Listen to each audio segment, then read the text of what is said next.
Tu as déjà eu l'impression de faire tout le travail dans ta relation? Tu passes ton temps à rassurer, à deviner ce qu'il ou elle pense, à marcher sur des œufs. Pendant ce temps, tu te demandes pourquoi l'autre semble toujours fuyant, distant ou imprévisible.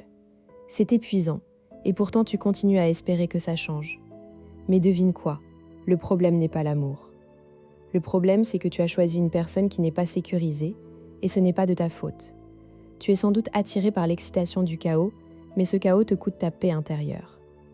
Dans les 20 prochaines minutes, tu vas découvrir le secret pour identifier un partenaire sécurisant en seulement 7 jours. Oui, tu peux repérer les signes d'une personnalité stable et fiable avant de t'investir émotionnellement. Les chercheurs comme Harry Rice ont passé des décennies à étudier ce qui fait une relation saine. La sécurité émotionnelle n'est pas un luxe, c'est un besoin fondamental. Avec des outils précis, tu vas apprendre à filtrer les partenaires potentiels comme un expert et tu vas comprendre pourquoi tu es peut-être en train de confondre passion avec insécurité.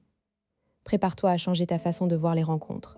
L'erreur classique, c'est de croire que l'amour doit être compliqué. On te dit que les relations demandent du travail, donc tu acceptes la souffrance comme un gage d'amour. Tu penses que si c'est facile, c'est que ce n'est pas sérieux. Tu cherches l'intensité, la passion, les montagnes russes émotionnelles. Mais la vérité, c'est que la plupart des gens normaux sont simplement stables, et tu ne les vois même pas. Tu passes à côté de partenaires potentiellement géniaux parce que tu es aveuglé par le drame. Les signaux d'alarme, comme le manque de fiabilité ou l'incohérence, tu les interprètes comme du mystère ou du défi. Le mécanisme caché, c'est que ton système d'attachement peut être déréglé. Si tu as grandi dans un environnement imprévisible, tu peux devenir accro au stress relationnel. C'est ce que montre la théorie de l'attachement. Tu cherches inconsciemment ce qui te semble familier, même si c'est toxique. Les personnes sécurisantes, elles ont un autre mode de fonctionnement. Elles sont cohérentes, accessibles et prévisibles. Pas ennuyeuses, non, mais fiables. Leur présence te calme, elles ne te stressent pas. Mais pour les reconnaître, tu dois d'abord désactiver ton radar du chaos. Prends l'exemple de Claire, 34 ans, commerciale à Lyon. Après une série de relations chaotiques, elle avait décidé de prendre 6 mois sans rendez-vous. Un jour, elle rencontre Julien, 38 ans, kinésithérapeute, à une soirée entre amis. Il est poli, souriant, mais pas particulièrement flamboyant. Ils discutent, il lui demande son numéro, mais pas le soir même. Il propose de se revoir dans la semaine. Claire trouve ça rafraîchissant, mais un peu lent. Le premier rendez-vous, il arrive à l'heure, il a réservé un restaurant, il pose des questions sur son travail et ses passions. Pas de jeu, pas de test. Quand elle lui dit qu'elle a passé un bon moment, il répond simplement « Moi aussi, on se refait ça quand tu veux ». Rien de plus. Claire commence à douter. Est-ce qu'il est vraiment intéressé? Puis elle se rappelle, les gars intéressés la bombardaient de messages et disparaissaient. Julien, lui, reste constant. Un message par jour, pas de réponse immédiate, mais toujours une réponse dans la journée. Il ne fait pas de forcing, mais il est présent. Au 3e rendez-vous, elle lui confie une crainte. Elle a peur de s'attacher trop vite. Il ne la rassure pas excessivement, il dit « Je comprends, prends ton temps. Moi, je suis là et je suis content d'être avec toi. » Pas de pression, pas de fuite. Claire remarque qu'il respecte ses limites, qu'il n'essaie pas de la convaincre. Ça la désarme.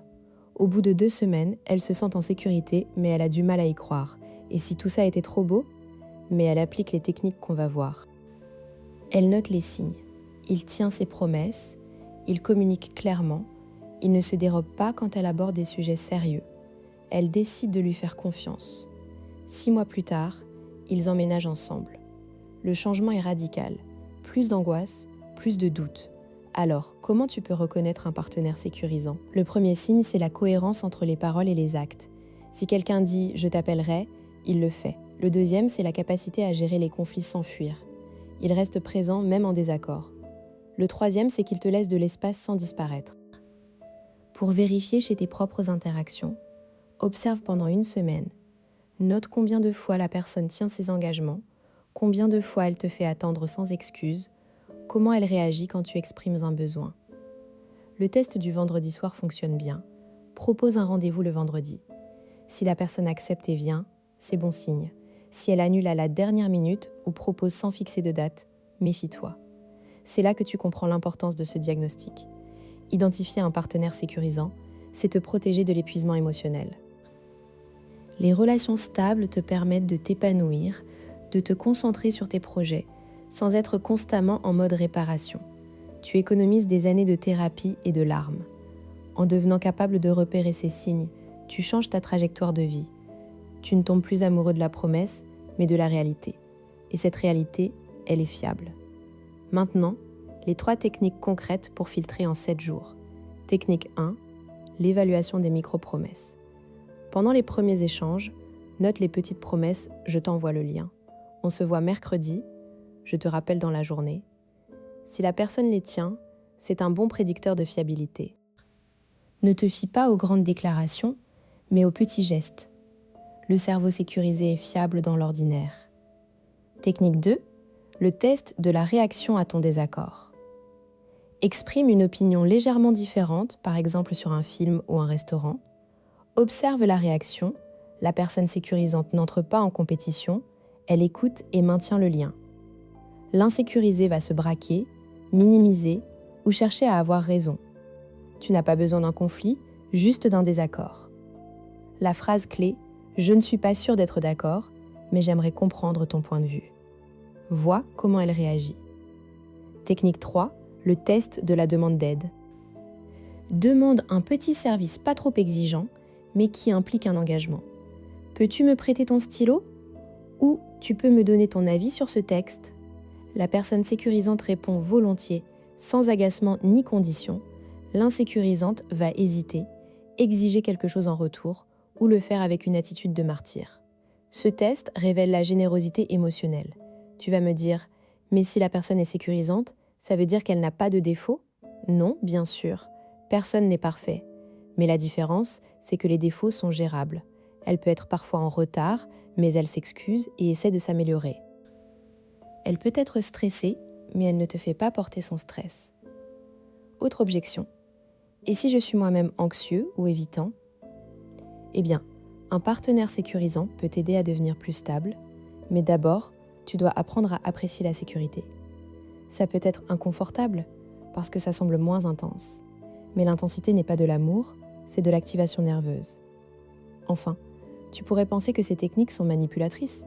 Détrompe-toi, tu observes des comportements naturels, tu ne les provoques pas. C'est simplement une manière de voir la réalité avant de t'engager. En 7 jours, tu peux collecter assez d'informations pour prendre une décision éclairée. Rappelle-toi l'histoire de Claire et Julien. Elle a arrêté de chercher la passion explosive pour trouver la sécurité tranquille. Et elle ne l'a jamais regretté. Alors, si tu veux arrêter de souffrir par amour, commence par regarder les signes. Ne te laisse pas aveugler par le charme ou la peur de la solitude. Tu mérites une relation où tu n'as pas à deviner, où tu peux te reposer. Fais ce test toi-même. La prochaine conversation que tu as, écoute plus que tu parles, observe la cohérence et note tout. Inscris-toi à la chaîne, active la cloche et partage en commentaire le signe le plus surprenant que tu as découvert sur la sécurité affective. La prochaine vidéo, on parlera de comment devenir toi-même un partenaire sécurisant. D'ici là, prends soin de toi.